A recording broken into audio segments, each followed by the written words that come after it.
Avec Conjuring, l'heure du jugement, la grande saga horrifique tire sa révérence, en mêlant naturellement force démoniaque et drame intime. Mais ce final parvient-il vraiment, tout simplement, à hanter vos mémoires? Naturellement, on voit ça ensemble.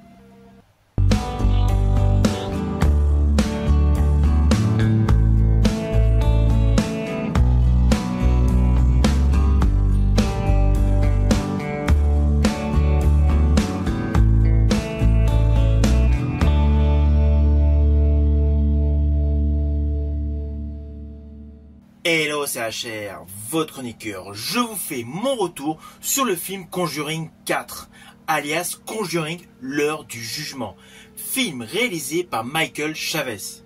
Produit entre autres par New Line Cinema, Atomic Monster et Safran Company. Film qui met en vedette le couple phare de cette saga horrifique, Patrick Wilson, Vera Farmiga. Ce film dure un peu plus de 2 heures. Et officiellement, il clôture la parenthèse Ed et Lorraine Warren. C'est un film naturellement hyper hypant pour tous les fans de cette saga horrifique. C'est un film qui a des qualités, c'est un film qui a également un côté très conventionnel. Ceci dit, l'histoire reste totalement surprenante. Histoire qui est la suivante.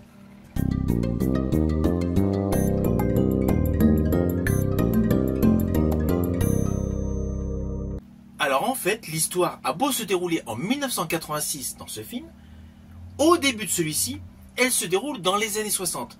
Nous découvrons le couple Ed et Lorraine Warren un peu plus jeunes, effectuant une de leurs enquêtes, qui tourne mal devant un miroir, et Lorraine Warren est sur le point d'accoucher de sa fille Judith. Là s'ensuit une scène d'accouchement, mais totalement émouvante, on va pas se mentir. D'entrée de jeu, le film démontre un côté émouvant. Côté émouvant qui va se répercuter tout au long de ce film. Mais bon, nous assistons donc à la naissance de Judith, puis nous basculons en 1986, où nous découvrons la famille Smurl. Assez rapidement, à la suite d'une confirmation, pour une des jeunes filles de la famille, le fameux miroir que nous avions vu en préambule se retrouve offert par le grand-père à la jeune fille. Et c'est là que débute une sorte de possession. Parallèlement, nous voyons le devenir du couple Warren, qui ne sont pas forcément épanouis dans leur expérience professionnelle. Ed Warren est très déçu que ses étudiants ne prennent pas au sérieux ses cours.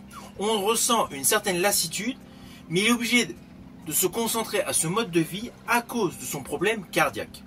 Alors le film est un peu plus lent à démarrer que les autres opus. C'est clair. Ne vous attendez pas à tout de suite l'enquête qui démarre. Cela n'empêche pas qu'il y a des jumpscares et des moments frissons dès le début de ce film. Mais en fait, nous découvrons la famille Smurl en Pennsylvanie d'un côté, avec la montée crescendo de la possession, et parallèlement, le couple Ed et Lorraine Warren, qui ont maintenant une fille en âge de se marier, fille qui commence à avoir des visions. Alors, ne vous inquiétez pas, je n'irai pas plus loin sur les lignes scénaristiques, vous me connaissez, je ne veux pas du tout vous spoiler. Mais voilà, au début de ce film, il y a 2 histoires distinctes. Naturellement, vous vous doutez, tout va se recroiser, tout va être combiné. Mais il faudra attendre à peu près 1 heure de film, avant que tout se combine. En mêlant naturellement des scènes horrifiques, des scènes d'épouvante et des scènes émouvantes. C'est clair qu'il y a beaucoup de scènes qui vont essentiellement faire écho aux parents. Surtout ceux qui ont en âge de marier leurs enfants.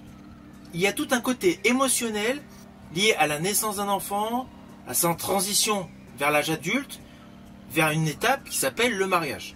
Donc dans ce film horrifique, il y a ce côté-là qui est mis en exergue. Mais en fait, pour approfondir l'histoire. Car vous vous doutez, tout est lié. Alors niveau interprétation, le casting est top. Avec principalement Vera Farmiga, qui est selon moi, est vraiment la figure de proue de cette saga horrifique Conjuring. Patrick Wilson est bon, c'est clair. Mais Vera Farmiga fait vraiment flipper.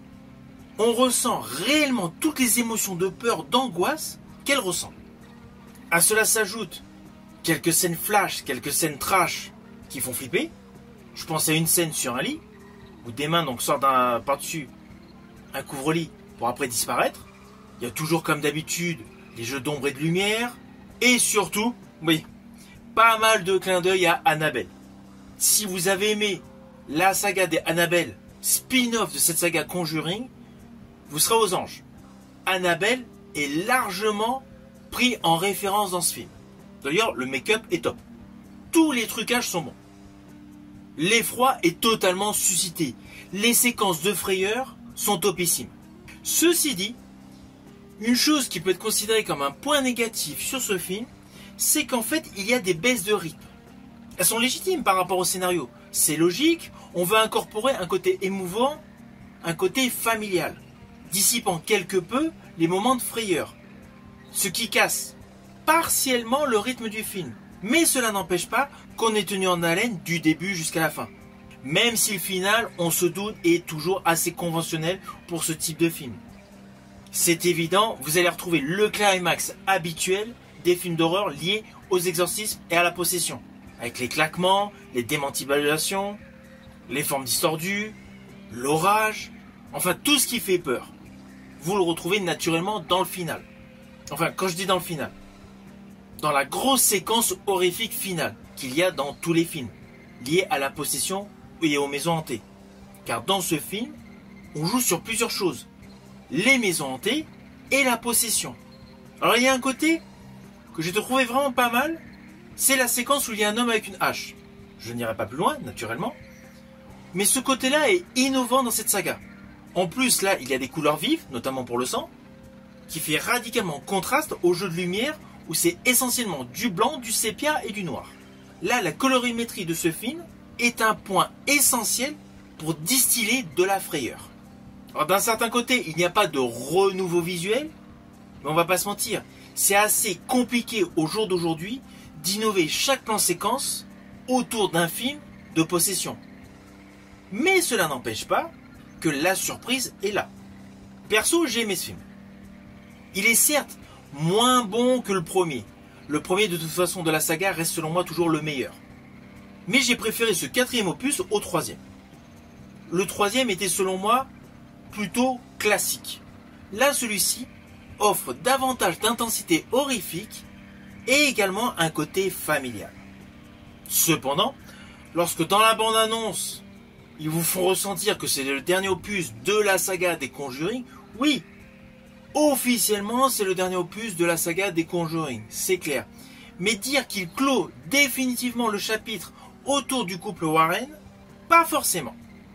On va pas se mentir, pas forcément. Même si dans le générique de fin, il y a le déroulé en précisant en quelle année chaque membre du couple est décédé. Il y a une finalité sur le plan historique, c'est clair, avec justement le mariage de la jeune fille. Mais je pense que si le film a énormément de succès, outre le fait qu'il y aura d'autres spin-offs, c'est indéniable, un cinquième opus est quand même faisable. Voire même un sixième. Car on nous précise bien dans l'histoire, ils ont effectué de nombreuses affaires qui n'ont pas du tout été représentées au cinéma. Mais bon, ce n'est que mon opinion perso.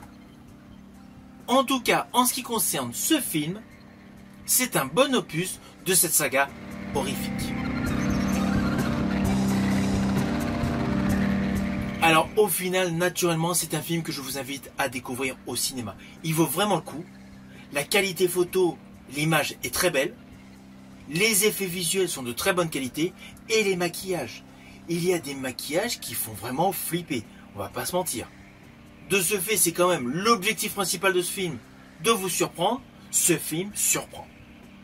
Je vous invite donc à aller le voir, mais également à me mettre en commentaire tout simplement, une fois que vous avez vu ce film, ce que vous en avez pensé. Je vous dis à bientôt pour une prochaine vidéo.